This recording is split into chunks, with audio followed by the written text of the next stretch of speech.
Okay, so it looks like people have started to filter in. So welcome everybody to our CCLET program briefing, the Canadian Civil Liberties Education Trust. It's our last program briefing of the year. We're excited to have you with us.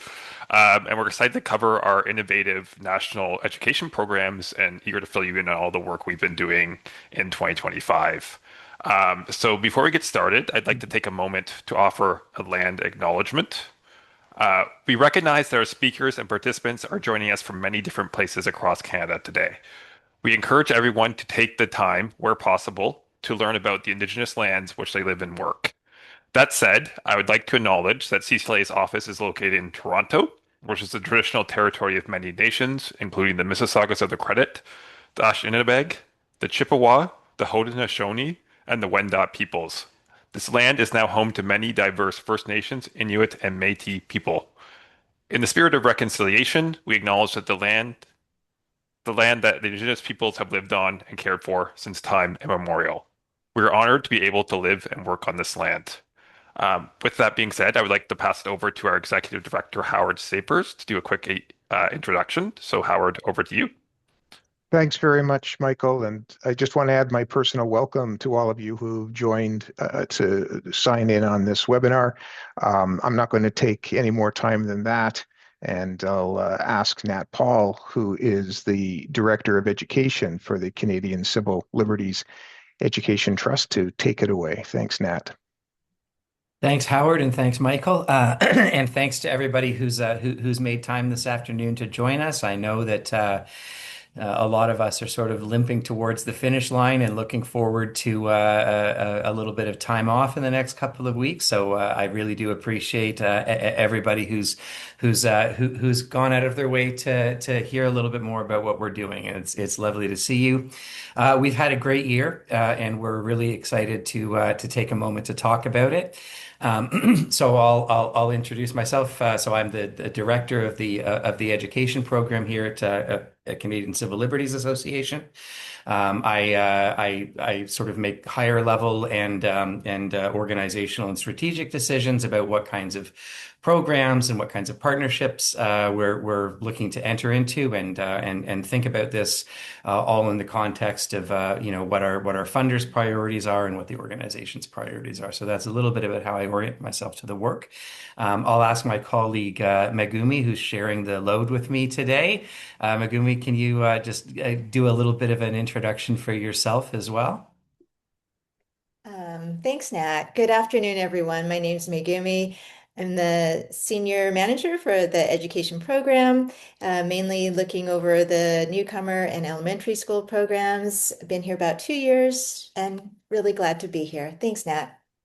Wonderful. And I am just in the process of trying to figure out how to well, not figure out, but to start up a slideshow so that I can share my screen.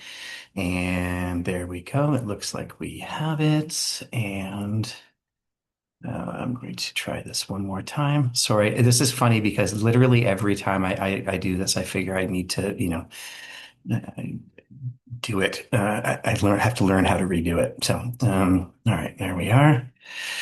Okay, and I am looking for, not that. There we are. Okay.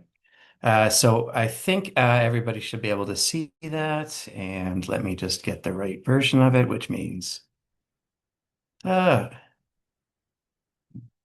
slideshow. There we go. Okay. So yeah, so here we are. So our programs, we're sort of calling it bringing rights education to classrooms and communities, which I think this year more than perhaps even in years past really reflects some of the changes in the work that we've been doing. So we're here at the end of 2025. This about a month from now will mark the end of 3 years of me being here, and it's really been quite an amazing trajectory, and I'm really looking forward to being able to speak a bit about it. So you've met me, and you've met Megumi. We are down two of our fabulous crack team here. Our other senior education program manager is Dr. Erica Petkov, who you see on the far right there. And then one of the biggest developments that we've had this year is that because of some generous funding, particularly from the Law Foundation of Ontario, we've managed to free up enough money to hire a fourth team member. So we have there Mehek Adil, who is our newest team member.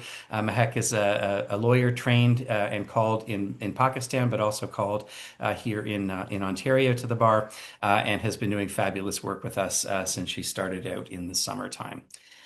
So that's us. A little bit just for folks who perhaps aren't as familiar with what we do. We are somewhat unique within the sort of within the CCLA or the Canadian Civil Liberties Association, environment in that we are not an advocacy organization. What we do is public education, and what we focus on is building the kinds of critical thinking skills that we feel that people are going to need in order to negotiate the kinds of legal and social issues that are emerging more and more now. It doesn't take more than a few minutes on the internet to understand that we have an incredible growth in civility. We have an incredible growth in chambers, and we have a difficult situation in which we're all doing a really, really good job of yelling, but not doing a really great job of listening and talking to each other. And so a big part of what we try and do with CCLET is to sort of build those skills that are going to help support a kind of an engaged citizenship, a productive citizenship, and people who can be upset about things, but can also have civil conversations and disagreements about them for the benefit of all of our communities. And so for us, this means we talk about current events. We talk about the justice system and how to understand it better. We talk about building skills that give people the comfort in questioning authority, but also questioning one another. And we promote a vision of law, which is that it is necessarily always fluctuating, necessarily always imperfect, and necessarily always benefiting from the input of as many people, as many informed people as possible. This is really one of the cornerstones of healthy democracy, is a healthy skepticism and a healthy sense of ownership around public goods like law, justice, and a little bit, of course, around what CCLA and other similar organizations do. So that's how we orient ourselves. In terms of what we've managed to do this year, this has been, in terms of audience engagement, the best year that we've had since I've been here. We're up with close to 10,000 people engaged, and I think probably by the end of the week we might actually hit that number. So that's across all of our different programs, an audience of about 10,000. So that is substantially better than we did last year. So we were closer to 8,500. So a substantial spike there. We've done more workshops, and we've worked with more partners in terms of different schools and school boards and organizations. In terms of the breakdown of the work here, the most significant thing is that last year, high school students represented about 60% of our total audience. That number has become lower, but that's a good thing because what it means is that we are working in a more balanced way with a couple of different audiences. So whereas that number has gone down a little bit in terms of percentage, it's actually stayed pretty close to the same in terms of real numbers, but at the same time, we've reached out to more elementary students, more newcomers, and more teachers and teacher candidates. So that's something that we're feeling really, really good about.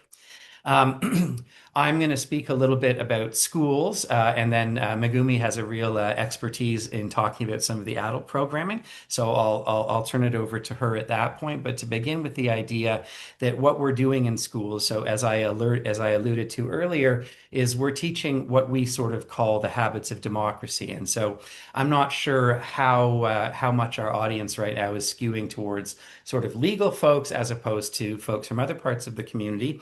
But But one of the sort of big buzzwords that gets talked about an awful lot in the legal world is legal capability, and that is sort of the extent to which the average person feels that they can access the justice system and make sense of it and use it for whatever purposes, whatever their purposes are. So that can be something as practical as understanding, what the rules are around a landlord wanting to enter a rental unit and what regulates that. But it can also be sort of things about how do I make major sorts of changes in my community? How do I protest against things that I don't like that the government's doing? And of course, because of our engagement with the charter, we do a little bit more on that end of things. But still, the larger project here is to make people's comfort with the justice system a lot greater, and also to build that sort of sense of ownership over it. And so, as anybody knows, there is no right that exists in Canada that doesn't have or a legal right that doesn't also have a limitation to it. So, what we mainly do is we introduce some of the conflicts that we find between people who might claim rights and people who control access to rights. So, authorities and then people who consent to that authority. And then, sort of, the idea here is to sort of also sort of teach this as a fundamental sort of piece of the social contract that forms democracy. The idea is that this is a deal, and that deal has to be a fair deal, or people are not going to want to be part of that contract. We do this in order to build what we hope are critical thinking skills. So we say the idea is that authorities can limit the kinds of rights and freedoms that we have, but then the charter is also a check against that limitation. It guarantees that they have to do so in a way which is justifiable and fair, which obviously is going to raise the question, well, how do we decide if something is fair? People have many different priorities, and most of the kinds of quandaries that land in CCLA's lap or land in public in ways that are resonant do so because they have complex and strong competing interests on either sides of a dispute of some sort. So how do we know what's fair? Well, again, for the legal folks, will recognize the Oakes test as being the part of the Charter and Rights and Freedoms, which lays out the sort of series of legal questions that lawyers from government and civil society will debate when they go to court to determine whether or not a given law passes constitutional muster or whether it's fair. And so that comes from a case called R versus Oakes from the 1980s, and so we have a slightly more easy to digest version of that called the Acorn test, because of course an acorn is a baby oak tree, and so the essential steps of the test are reproduced. So it is like, what is the purpose of this rule, this limitation? What problem does it purport to solve? And then you can ask as well, okay, so is it going to work? Because if we introduce a rule that isn't solving a problem, it's probably not fair to limit rights for the purpose of that rule. And if it's not going to work, it's probably not fair to limit rights for the purpose of that rule. And then, of course, we have a sort of a proportionality question, which is, even if it has a good purpose and even if it works, does it do so in a way that limits rights so unreasonably as to outweigh the benefits? So do the costs outweigh the benefits? And those are the sort of essential steps that we teach, particularly in school, as a way of getting young people to engage with questions of fairness.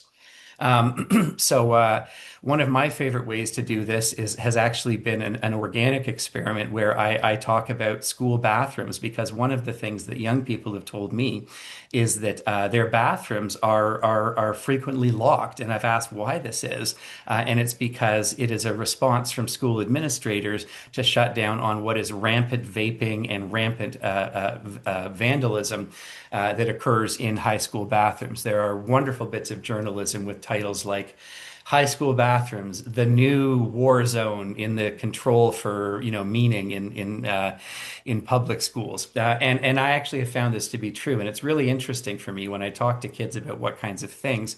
I was just actually at a school called Cawthra Park in Mississauga, where students told me that they carry their own toilet paper with them because they can't, count on it being there.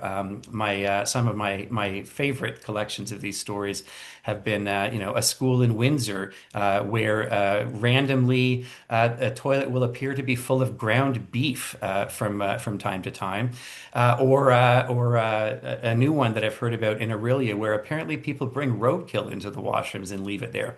And so between that kind of thing and the vaping, people have administrators have shut that down. So we look at this as an example of how to do the acorn tests. Because is there a problem? Well, yes, the washrooms are in disrepair.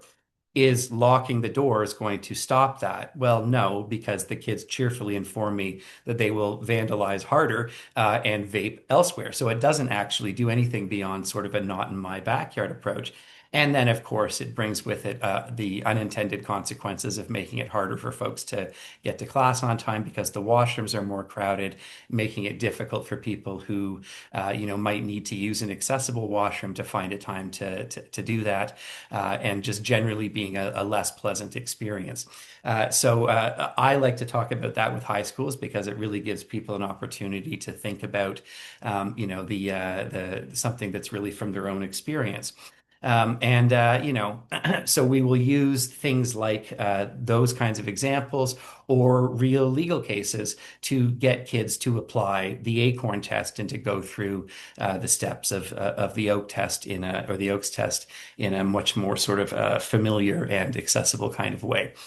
So this, of course, is one which is a reflection of one of the cases that CCLA has been really actively engaged with since 2019, which is, of course, Bill 21 in Quebec, which is a law which limits the right of public servants to wear religious clothing while they're doing their work. Now, it might be that. It might be something like we could go in and do something specialized on a particular concern of CCLA. So these are also both cases which we have been involved with in the past, having to do with solitary confinement in prisons and the extent to which these may or may not constitute violations of the Charter or of other sort of human rights instruments. So we can be as specific as something like this, or as broad as just sort of an overview of what rights and freedoms look like. Now, there's an important distinction, I think, to be drawn, and I'm going to have a sip of water here,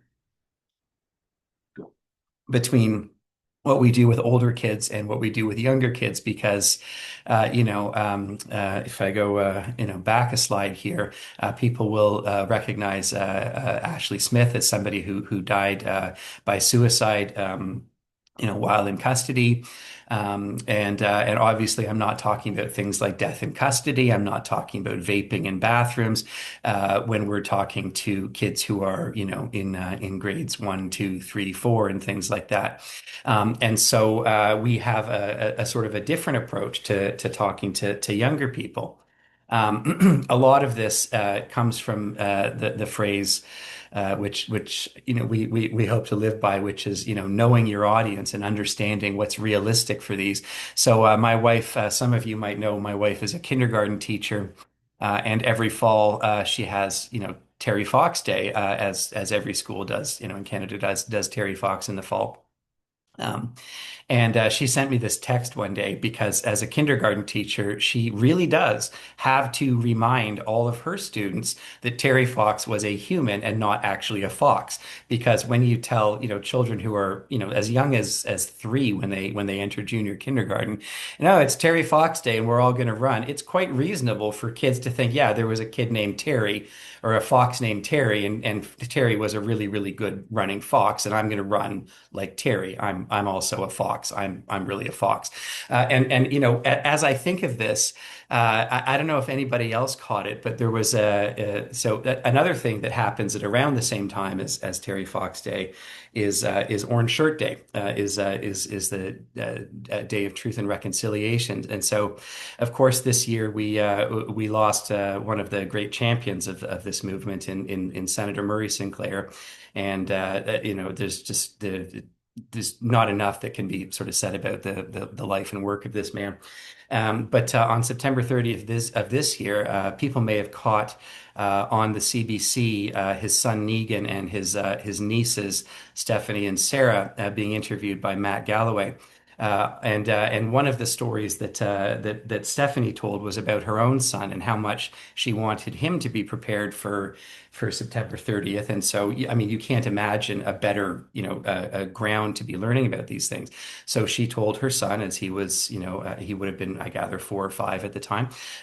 So here's something that happened, and it happened to, your grandfather, and he was taken to residential school, and that had an impact on somebody else, and it was very bad and very difficult. And again, you can't imagine a more sort of supportive family environment for this. And so, okay, kid went off to school, and then she went to pick him up that day, and the teacher said, it was great. He really participated, but he told us that in fact he went to residential school when he was 3 years old, and he survived it, but the teachers were very rude.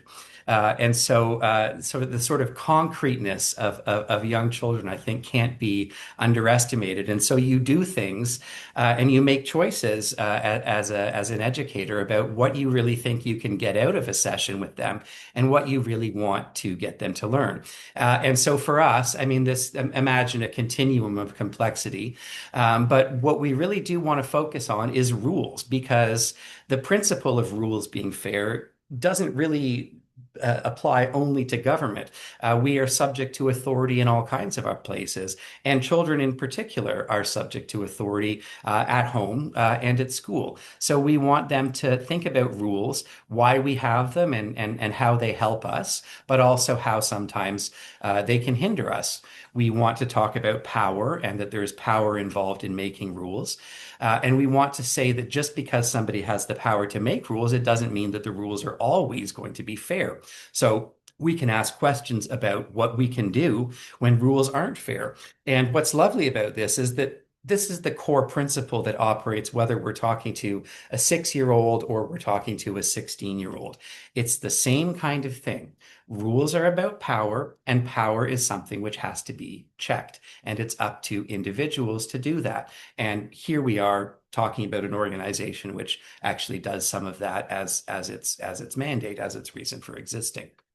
Some of the things that we've brought to bear in this would be a story like this one, Click Clack Moo. I don't know if people are super familiar with it, but this is a story whose sort of central conceit is that on a farm, a group of cows acquire a typewriter.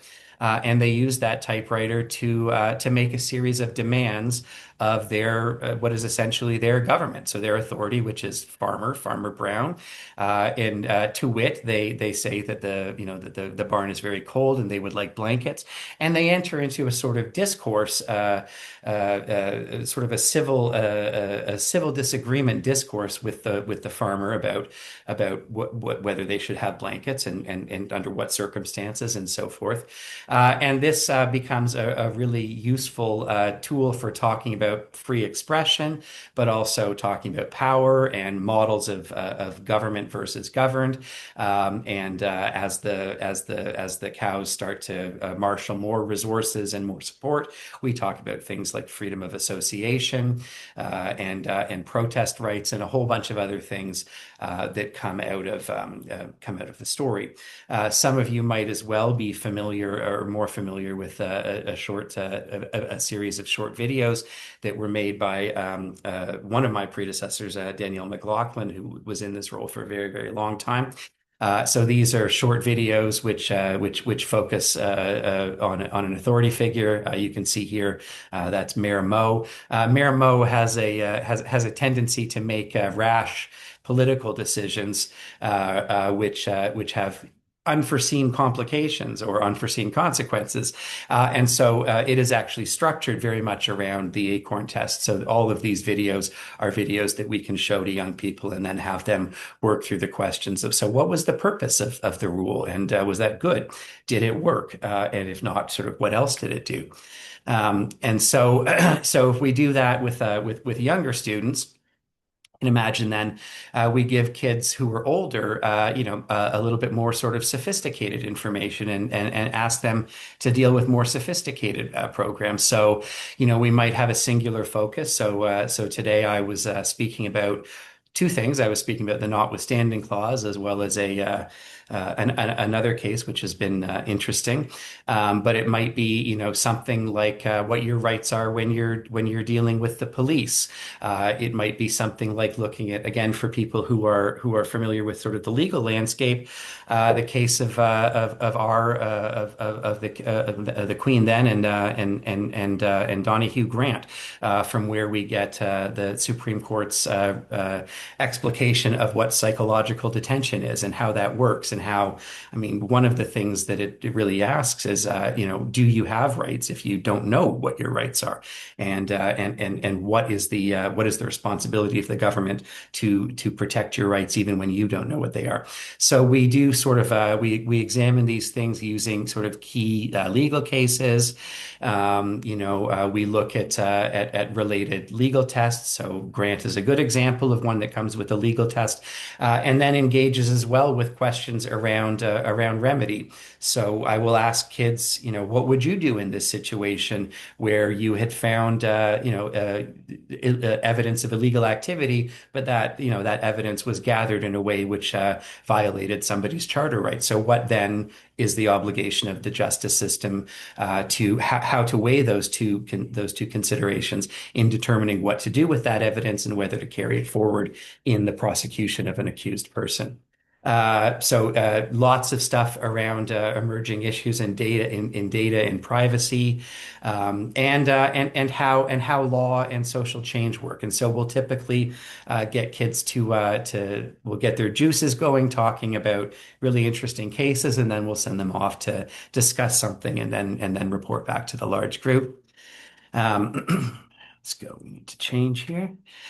So sometimes these are things which are extremely topical. Many of our followers will be aware of the work that we've been doing on bail over the last little while. There is new legislation out around bail or new proposed legislation, and so CCLA has been very active in this respect, and there's an extent to which we will use the kinds of considerations that CCLA is raising to talk about fairness in the bail system, and even sort of some of the important differences between what people's impressions of bail are in Canada, because these are profoundly influenced by international and particularly American media, in which bail works quite differently. But to even sort of understand what the role of it is here, what a surety is, what bail conditions, and things like that, and also, of course, its place in the charter. So privacy, in the context of the criminal justice system, we might look at cases like Patrick, where the question of the privacy of something that you've thrown out is raised. Cell phones in Farron. AM in Sarnia is a great case around, dogs that were able to detect the presence of marijuana in a backpack, which a student had been compelled to abandon. Lovely conversations that we have about the growing expansion of technology, which has surveillance capabilities, and interesting questions about how far we can even walk in our own neighborhoods without being captured by a ring camera, and whether or not that's the trade-off that we make for sort of security, between security and privacy, whether these things are worth it. So again, on that final question of the Oakes test. And we've had really, really lovely feedback. It's been something that has been profoundly appreciated. Our education partners are extraordinarily valuable to us, and we're just so pleased to have the opportunity to work with these folks. And it's just gratifying to hear back from them on so many of these things. And so here we have a little bit more from some of our elementary partners, and you see there Megumi and Erica working with some of our younger audiences. And here, when I say that I'm pleased about the extent to which we've managed to increase our participation in elementary schools, you can sort of see here just sort of how much we've done in the last couple of years in particular. And so I've hoped there to give sort of an overview of what we do when we're talking with younger folks, but we do a substantial a bit of work and perhaps more so with adult audiences. And so I'm going to take a break, and I'm going to turn it over to Megumi and have her speak a little bit about the newcomer program. And you can just let me know whenever you'd like a slide to switch. Thanks, Nat. Gosh, that was a lot of information. Thanks very much. Okay, so yes, I'll walk us through another part of the education portfolio, our newcomer program. Our goals for the newcomer program are slightly different than our objectives in schools. We engage newcomers to know and interact with their charter rights, and we're dedicated to engaging newcomers where they are, to know their rights, think critically about their rights, and to own their rights. And when we talk about ownership, it's about taking these ideas about civil liberties and charter rights from sort of abstract concepts to, what are these things, to concrete understandings that are held meaningfully. Because human rights education research shows that when people feel ownership of their rights, that is when they're more likely to increase their civic involvement. And this means stronger and more vibrant communities for everyone. Next slide. In terms of numbers, this year we worked with 41 settlement organizations and public libraries to deliver 59 workshops, reaching over 1,100 newcomers. And we worked with settlement organizations in Ontario and also across the country in Quebec, Alberta, and Nova Scotia. So here are some photos of us out in these different communities. Next slide. And I wanted to show you our growth over the last few years because it's been pretty exciting. In 2021, there was a newcomer program, but it was COVID, right? And 2022, in addition to COVID, it was sort of a transitional year for the organization. And we actually don't have data for that year. But then 2023 was sort of a rebuilding year. A lot of us were hired that year. And since 2023, we've really worked hard to reboot and revitalize our newcomer program. So if you look at the graphs, you can see that we've increased the number of organizations we work with, the number of workshops we deliver, and the number of participants that we are able to engage. So even last year, the newcomer program was still sort of up and coming. But now the newcomer program is one of CCLET's core offerings, and we're so happy about that. Next slide. So what is a newcomer workshop like? So first of all, we adapt our content for second language learners. And it's important for us to do this because the newcomers we see are very diverse. In one audience, we can be speaking to newcomers arrived from Afghanistan 2 months ago, maybe teachers arrived from Mexico a year ago, someone here from Hong Kong who's been here 15 years. But we don't want to leave anyone behind. So depending on the audience, we use simpler language, we provide plenty of visual context, so pictures, and we break things down to a bit more of a granular level. Second, we engage our audiences. We get them to interact with us and with the content as much as possible. So this means icebreakers, this means like true, false questions, discussions in large or small groups. People often share about their experiences with rights from their home country. And this is a valuable way to connect to people's prior knowledge and prior experience, which is an important part of coming to own your rights in Canada. And third, we provide links to practical resources. So for example, after discussing freedom of peaceful assembly, what does it mean? What does it look like? What are the limits? We end with a link to CCLA's protest rights guide. And it's not just CCLA resources, it's about Steps to Justice, Legal Aid Ontario, whatever resources can help people in the way that they need it most. Next slide. In terms of feedback, we send out surveys to the teachers and program coordinators. And this year we received 21 responses. 91% respondents reported that workshop content was very relevant. 71% said that participants were very engaged. 100% said they would participate in another CCLET workshop. And this is kind of key for us. When asked if the presentation improved people's confidence in understanding their rights and freedoms on a scale from 1 to 5, 96% responded yes or yes, very much. So we're glad to see that as well. Next slide. In terms of qualitative feedback, I wanted to highlight comments we received that reflect the goals and values that we're trying to manifest in the communities where we work. So some of the themes that we see in our feedback include like, hey, your workshops are engaging, or they're supportive of newcomers. Participants feel a sense of belonging, or participants have fun, which is nice to hear, or that participants feel empowered. So yeah, great feedback to see. Next slide.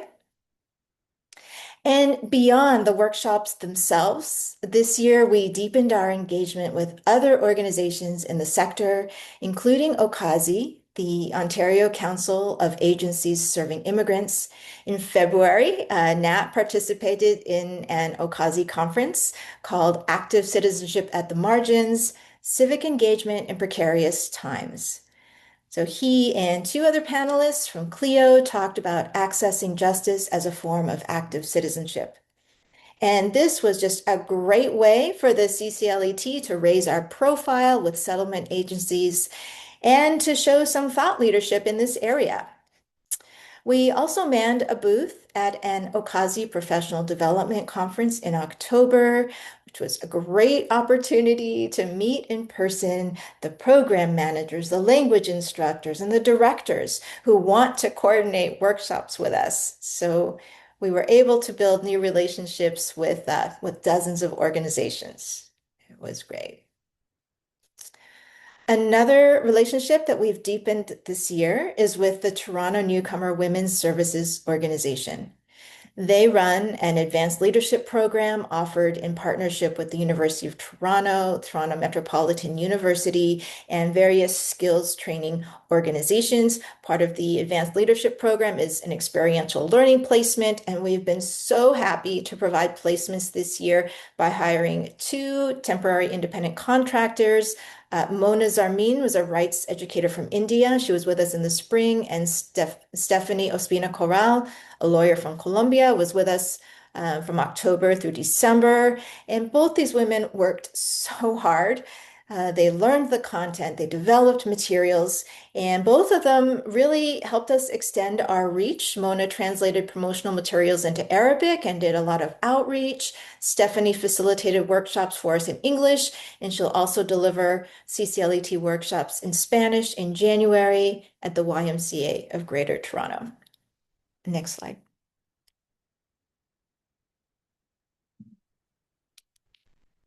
Oh gosh. Yeah, okay. So yeah, we have a series of videos that Erica helped to coordinate last year, and we just wanted to give a shout out because they're still out there, they're live, they're on our website, and you can access them from this QR code. So I think that's it for me. Thanks so much. Back to you, Nat.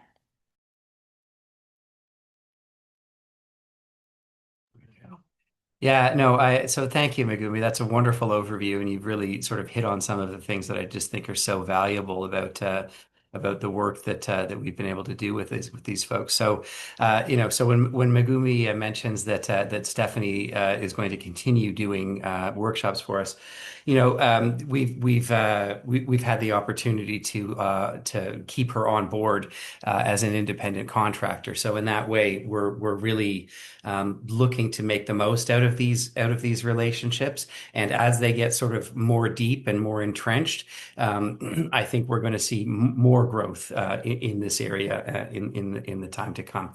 Now I'm going to go ahead here and speak a little bit about sort of one of the things which is really what I have been hoping to do since I've come on as the director of this department, which is to really build out a national program.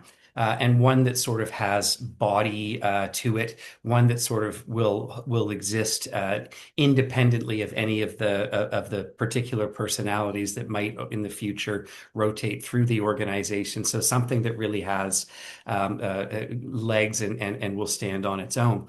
And so this year, in addition to the work that we've done in Ontario, which certainly remains the busiest sort of ground for us, we've physically been as well in Winnipeg, in Edmonton, Calgary, Montreal, and Halifax. And so if you see here, we're so obviously most of the action has been in Ontario, but we lots and lots and lots of other stuff going on outside the province. And I don't think we have this exact figure in this one, but I was just looking at one of our other sort of metrics, and actually more than a quarter of the activity that we've had this year has been outside of Ontario, which is great for us. Here we just sort of see some of the people who we've met. So the model that we're working with is that either for free or through a lower cost, we are engaging with law students and others who are in these local communities in order to train them, and then in order for them to give workshops in person in their own communities. So here we have our new team from Montreal. And this is very exciting for us because this also represents our first engagement in some time with PBSC, or Pro Bono Students Canada. So for folks who don't know, PBSC is a national organization with a chapter at every law school in Canada that collects law students and finds socially beneficial or pro bono ethical lawyering kinds of work for law students to do as part of their education. And so these are students who are compensated through PBSC, which for us is wonderful because it means that they work for us for free. And so we have a couple of new folks here who are joining us from Université de Montréal, and they are off and giving workshops in community settings and in schools, obviously in French, which helps our bilingual programming as well. So that programming does exist everywhere, but it's particularly supportive, I think, and particularly helpful for us that we have a good group of folks. So 4 people who are on the ground in Montreal at this point, giving workshops. In Edmonton. So Edmonton was the sort of pilot site for this. The fellow you see here on the far right is Richard Nguyen. He was one of the first students we hired, and we're pleased now to have reproduced this. So we have the second generation of students here, and we've gone from having 2 people to having 4. So we now actually have five law students delivering programming on the ground for us in Edmonton. In Winnipeg, we've partnered with Robson Hall and the Faculty of Law at the University of Manitoba. That's me with Summer and Aaliyah giving workshops in Winnipeg. Aaliyah there actually was a student at the school that we presented at, so that was fun and neat for some of those kids to see one of their own come back. And here we have Kyle Gardner, who is the education coordinator for the Alberta Civil Liberties Research Centre, which is affiliated with the University of Calgary. So we have Kyle giving workshops for us as well. He tells me he just did a really fun one on digital privacy rights. So that's our broad team. In addition to that, we also have our big national program. This is a program which is generously funded by the Chernos family in memory of their father Bernard Chernos, who was a contemporary and sometimes friendly adversary of Alan Borovoy's. This is a competition in his name in which we give sort of prompts to students who create videos or essays in response to these prompts, arguing sort of for or against a hypothetical move by the government. So this year we have one that has to do with the increasing use of the notwithstanding clause. We have one that has to do with using predictive AI to predict dropout rates in students. And then we have a really interesting option for the first time, which is to pick a local issue and do something individually about what's going on in your own community here. So that's there. So I'll say just wrapping up a little bit about what's new for us. A wonderful resource on this case, which I hope people are following. It's Mather versus Ontario, which is a climate challenge brought by seven Ontario youth, including Sophia Mather, for who it's named. We talk about the reasons why the case has been brought. We talk about the legal basis. We talk about how the case has gone so far. So these young people have brought a charter application alleging harms under Section 7 and Section 15. The case has been absolutely fascinating. And as it's ongoing, it's been a really good opportunity to talk to young people who are like kind of the same age as some of these kids, or some of them were. And see how the actual steps of this legal case unfold, because it's been very complicated.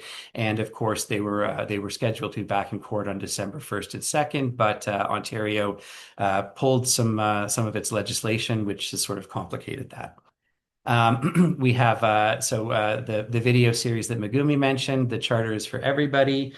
We now have a curriculum to support that with an eye to grade 10 civics in Ontario. But this is applicable to a wide variety of similar courses that are offered around the country. And then we've also been pleased to support the CCLA's development of Know Your Rights guides, in particular one that deals with knowing your rights in the context of protest, and one that deals with knowing your rights as a queer student in schools in Canada. And so it's a little bit closer. So some of the different things that we might look at. So, the right to safety at school, and some of the kinds of statistics that in this case we see that trans youth might be dealing with, but then also very sort of practical things like understanding what your rights are when you interact with police in a protest context. So these are both available as new things for this year as well. And so, that's our brief. It's been a very busy year. I am extremely pleased with where we've ended up. We've grown, I think, both substantially but also intelligently. With that, I am going to stop sharing my screen and ask if there are, if anybody has questions or comments. So I will do that now. And I'm bad at this part. So if Michael or if anybody else wants to help pass questions along, that'd be super. I will step in, Nat, and thank you, Nat and Megumi, for that excellent presentation. So yes, we do have about 10 minutes left for questions. There's a Q&A section in the bottom of your chat. If you want to put some of your questions in there, we'll try and do as many of them as possible. We have a couple in there already, so I'll pass the first question off to you, Nat and Megumi, which is a great question. Do you eventually plan on eventually extending these education programs to lawyers in addition to students? So, and this particular person has given workshops on a volunteer basis through an organization called Educolaw, which I don't know if you've heard of. Educalawa. Yeah, I know Educalawa. Yes. Yeah, that's right. Many years ago, Yeah. I don't know if he's still there, but there was a guy there called Hubert David, who I was in contact with. So that's a wonderful idea. We will give these workshops to anybody who asks for us to give these workshops, and we would very, very much like to partner with you at Educalawa. So given that we have folks on the ground in Montreal. While there is no sort of concrete plan for this, there's absolutely no reason why we wouldn't do that, and it would be absolutely our pleasure to do that. So thank you for that question. Perfect. Thanks, Nat. And then, so the next question I have for you. So we're seeing a rapid erosion of democratic norms in Canada over the past few years. So have either of you, Nat or Megumi, changed your workshops in schools and the communities around this as a result? I'll take a shot at that, and Megumi, if you have things that you want to throw in the pot afterwards, please, or jump in and do so. So yeah, when I talk about, for example, the notwithstanding clause, you know, I want to place this in the context of different ways in which governments are approaching their responsibilities under democracy. While most of what we do is sort of a focus on the Charter of Rights and Freedoms, first of all, there are other kinds of ways in which in which democracy, you might say, is being eroded in ways which are completely separate from the notwithstanding clause. So today, for example, I talked about the sort of some of the questions, again, not taking a position on this, but some of the questions that might arise when a government elects to give itself the power to overtake a school board which has elected officials as part of it. So what does that mean when we go out of our way to elect people to represent us, and then there is a process in which we are not invited to participate, in which that sort of that choice is taken away, or laws that would seek to fast track the ability to get certain kinds of projects started. Those would be sort of questions around that as well. But then principally, when we talk about erosion of democracy and things like that, we recognize that the notwithstanding clause is part of the law.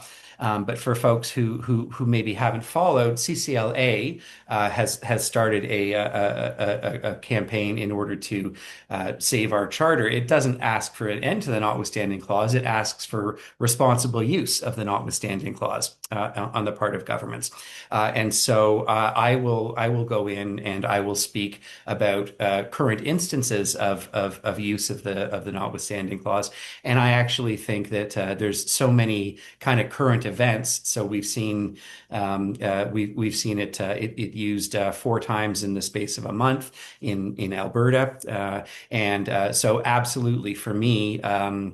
One of the things that has changed has been that I am really looking at least the school workshops as an opportunity to introduce the relationship between authority and consent to authority, and to look at ways in which governments need to be held accountable for maintaining the health of that relationship.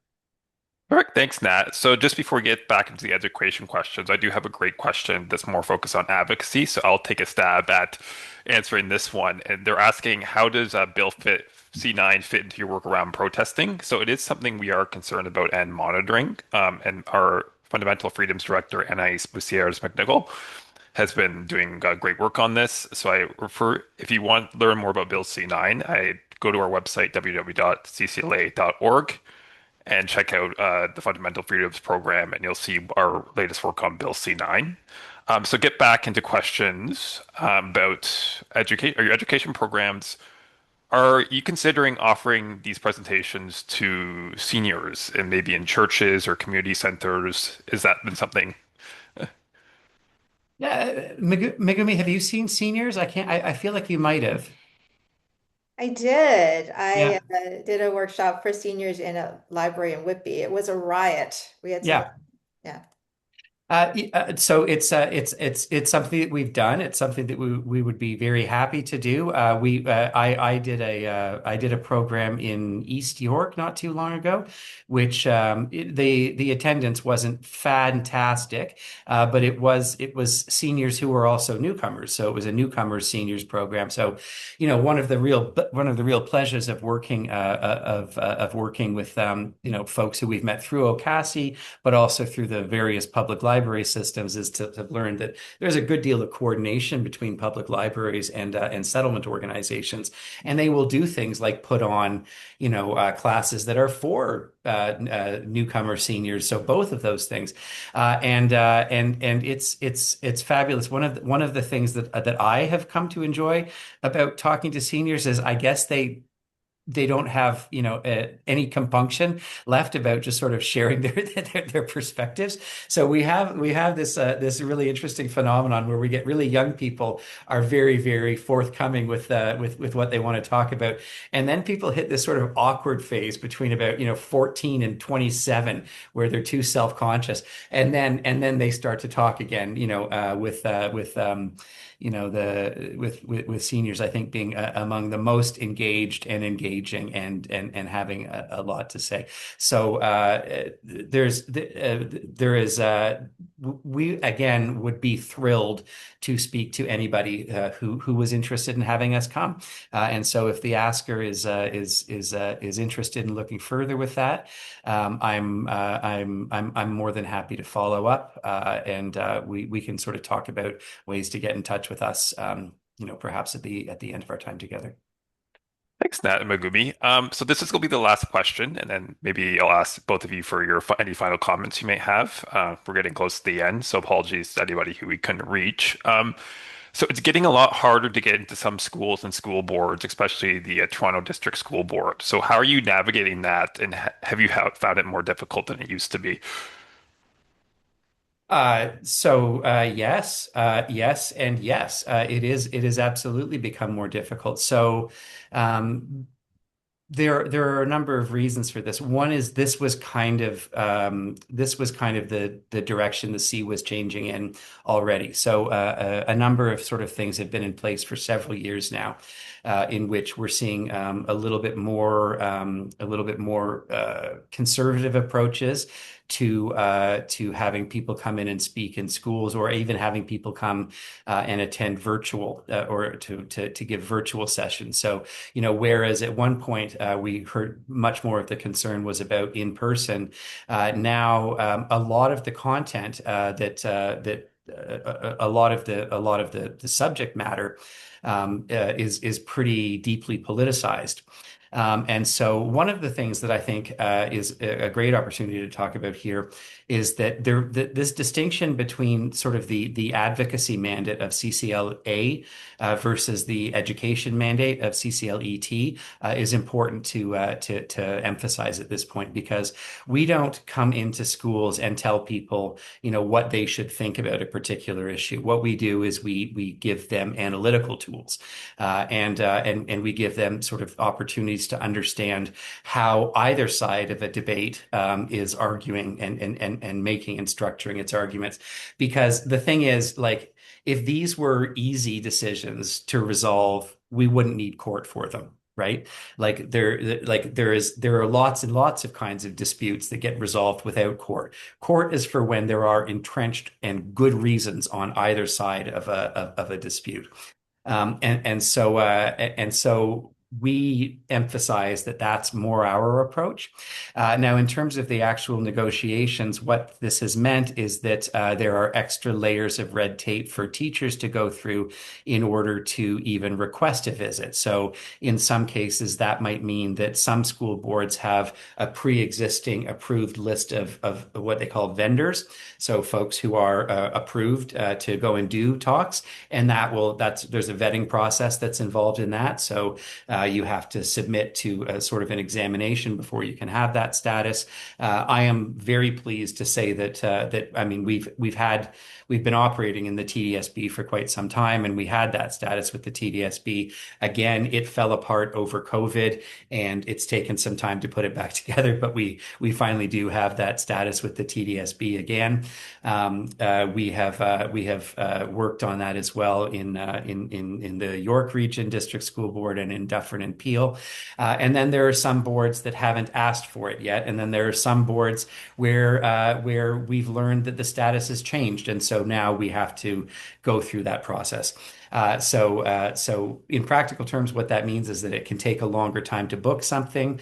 And in some ways, one of the real risks here, and one of the places where I think it's important to talk about the sort of relationship of democracy to education and rights-based education in particular, is to think, well, so if this content has value and teachers are having a more difficult time getting it into their classrooms, what that necessarily is going to mean there's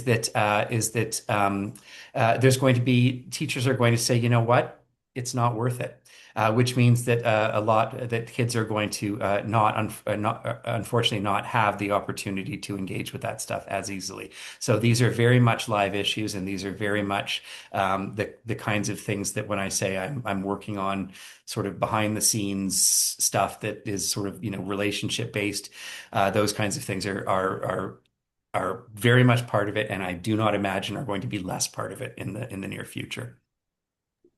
Thank you so much, Nat. So, any final comments from you or Megumi, just to wrap things up? It is Sure, 4 o'clock and now. yeah, So, and Megumi, if you have, yeah, I know Yeah, you've had some good experiences with could I that as just well. say one thing really quick? I Yes, think it's a please. really good question. I would say teachers and principals are definitely under pressure. It varies from district to district and even school to school, but I have been asked to speak with principals, and not in a you're in trouble type of way, but just this woman was clearly under a lot of pressure, probably from parents, and she just asked me, so for example, not to sanitize things, but if we are talking about freedom of peaceful assembly and bubble zones, so instead of mentioning, for example, abortion clinics or Jewish temples, we might just say community facilities. And I almost kind of get that because the kids themselves are more polarized than before. And sometimes when they hear these words, it's almost as if they stop thinking and they just react, right? Oh, she said this on that means I'm on this side, so I have to think this and say that. And so, yeah, it's definitely getting a bit more tricky to navigate.